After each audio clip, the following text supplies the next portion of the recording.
I just want to find 11,780 votes. The Fulton County Grand Jury investigation of Donald Trump. What proves fact A, fact B, and fact C? If we can do that, I'm going to bring an indictment. I'm Bill Rankin. I'm Tamar Hallerman. Join us for Season 9 of Breakdown from the Atlanta Journal-Constitution. Listen now, and please follow us on Apple, Spotify, or wherever you get your podcasts.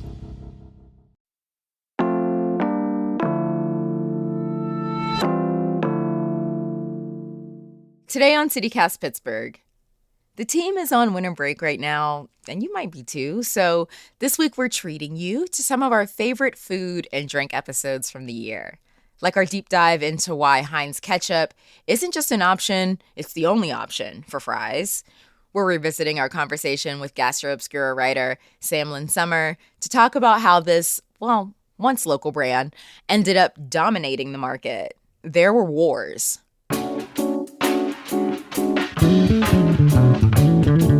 It's Tuesday, December 27th. I'm Morgan Moody, and this is CityCast Pittsburgh.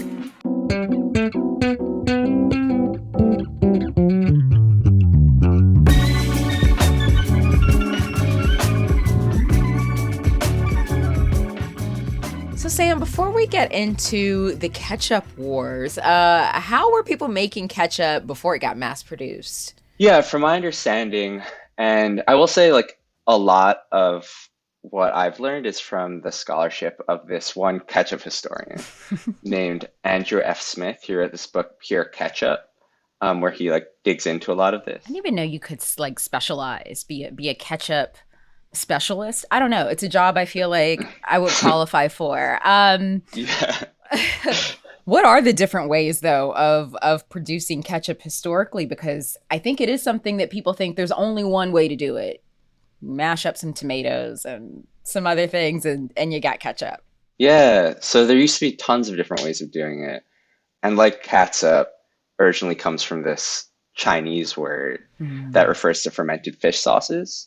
So ketchup at its root is this type of fermented sauce that originally British people tried to copy from Asian people. And then in the US, people started making it with tomatoes in the 1800s, but they made it with mushrooms, they made it with apples, they made it with anchovies. There used to be just a million different flavors, a million different textures. It could be really runny, it could be brown, it could be closer to yellow. What? It could be more sour, more bitter, So we just ended up with there were all of these different ketchup flavors, and then just one emerged from the heap, and is now what we consider ketchup. One great ketchup emerged, and that's Heinz. There's always a bit of a little bit of element of danger, I guess, when you're fermenting anything. For one, the pressure can build up, the gases can build up. You could also probably poison yourself. So I guess kind of during that time, was it dangerous at all to be making ketchup?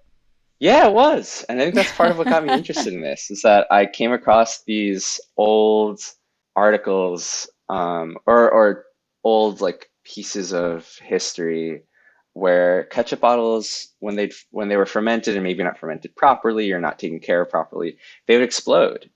And that was a really big problem. Just exploded. Yeah, well, what I can tell you is that I went into these newspaper archives, and first I searched for when I saw one example of it, I then searched for explosion ketchup. And first I was like, oh, that's weird, nothing's really coming up. I guess it wasn't a big thing.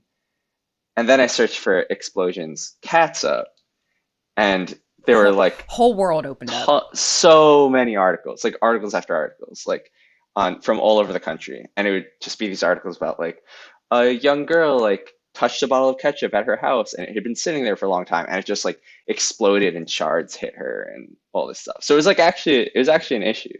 What did the companies do to protect people? Because that seems wildly illegal to just have bottles of things exploding in your home. Yeah, it was definitely a liability. And to say the least. Yeah, to say the least. Yeah. I think the way that most companies dealt with it is with lots and lots of preservatives, and often unhealthy amounts of preservatives. So that would be a way of like halting the fermentation. So it was interesting because it was like my understanding is that back in the earlier 1800s, fermentation was sort of what made ketchup really appealing to people. Like, it could alter the flavor, and it also meant that fermented ketchup could last for like 7 years, or at least that's what people claim. But then it just became this big issue, and they needed to do whatever they could to stop fermentation. How does all this connect to the H.J. Heinz company and its owner, Henry Heinz? Yeah, so at first Heinz was actually one of the many people that used preservatives. It was kind of the industry standard at the time. But Heinz was ahead of his time in a lot of ways, and he was in some ways like in terms of manufacturing food and marketing it, he was sort of a visionary. Yeah, definitely marketing. Yeah. I don't know how much of this is PR, but at the very least, he maintained like really clean factories and cared a lot about that. He like would have laundry services and manicure services for his workers because he wanted them to have like clean nails when they were handling bottles. All of it just to say, from the get-go, I think Heinz put a lot of focus on keeping a lot of stuff out of food. Basically, the game changer for Heinz was when he figured out how to make ketchup without preservatives. And that took a long time.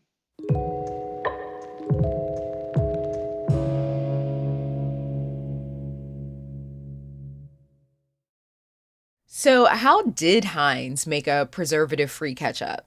Heinz had a scientist on his team who he tasked with trying to figure it out. Because basically there was this whole movement against preservatives and adulteration. And Heinz was he was clever. And on the one hand, he had this moral stance of like, we need to provide good food for people. On the other hand, he knew that if he did that, if he pushed for that, and he established himself as the guy who makes clean, preservative-free ketchup, he would make a lot of money from it. So he had a scientist who was working on it for a while. There were lots of failed experiments, but eventually he hit on something that did help prevent spoilage without preservatives. What was in it? What's the secret to preservative-free ketchup?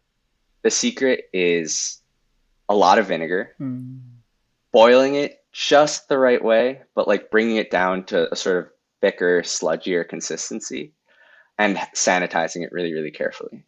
And some people would say it also tended to have more sugar in it too. And what I think is really interesting about it is that basically people had already figured out how to do this. Like it wasn't Heinz who invented it. Like they kind of figured it out on their own, and then a woman mailed him her recipe for ketchup. Yeah, I saw that in your article. She was from Pennsylvania. They thought her recipe tasted even better, so they adopted it, which is crazy because it's like some random lady is responsible for the most amazing ketchup in the world. That's actually a really good point. I think you could say yes. Yeah. That family probably hasn't seen a dime of that ketchup money. Definitely not. Definitely not. I don't know. So I guess eventually once Heinz figured out this is the recipe, this is what we're going with, what ensued after that? So then Heinz spent more money on advertising than any other company in the ketchup industry had ever done before. And he posted warnings to consumers in magazines everywhere that said like, warning, the US government says that benzoates are bad for your health. And he posted in like these grocery journals to try to tell grocers like benzoates are on their way out and you should catch up. He made a burn book about benzoates. Yeah, exactly. And then there was like a huge pushback, and there's like this big lobby of ketchup manufacturers that started saying that, basically warning people like, if you eat this benzoate-free ketchup, you're gonna have to deal with like exploding bottles and stuff like that. And they'd sort of spread rumors of, there's some rumor of like a priest who got hit with an exploding ketchup bottle. And not the priest, and I love how they preyed on it has to be the priest. We have to make exactly the man of the cloth is hurt. That's a great marketing campaign. But eventually, I guess Heinz, kind of won the battle, and they won out as the top ketchup. the upper echelon of ketchups. Yes, that's true. By 1911, they dominated the ketchup market and, generally speaking, have done so since then. But one thing is true, and that is that Heinz is the supreme ketchup. Fair. Sam, thank you so much for joining us today. Yeah, thank you so much. It's great talking. You can read Sam's article on the ketchup wars at Gastro Obscura. We'll include a link in our show notes.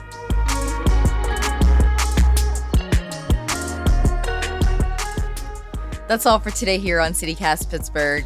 If you enjoyed the show, tell a friend, rate the show, leave us a review, and subscribe to our Hey Pittsburgh newsletter. We'll be back tomorrow morning with more news from around the city, so we'll see you then.